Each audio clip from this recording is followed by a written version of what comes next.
کنواں کھدوا دو، کنواں کھدوا دیے. پھر آئے سرکار کی بارگاہ میں حاضر ہوئے، کہا حضور ذرا معائنہ کر لیا جائے، چل کے ذرا سا دیکھ لیا جائے. کنویں کے پاس آئے، سامنے کنواں ہے، سرکار کھڑے ہیں، دعا فرما رہے ہیں اللہ جب تک اس میں سے پانی لوگ پیئیں اس کا ثواب جو ہے ام سعد کو پہنچے. فاتحہ کیسے ہو گیا بدعت حسنہ؟ ہم لوگ کہتے ہیں کہ رسول کی سنت ہے، عین سنت ہے. جب کنواں سامنے رکھا جا سکتا ہے تو کھانا رکھ کر کے کیوں نہیں کیا جا سکتا ہے؟ شیرنی کیوں رکھ کر کے نہیں کیا جا سکتا ہے، کہا جا سکتا ہے؟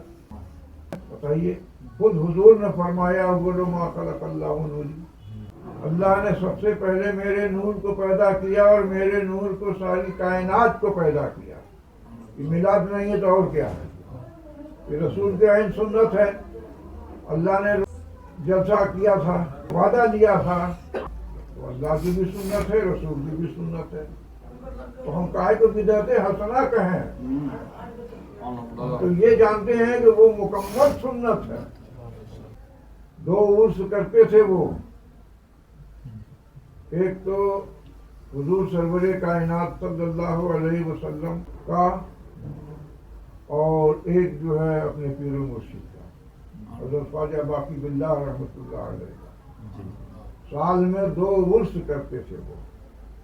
مجدد صاحب کر رہے ہیں،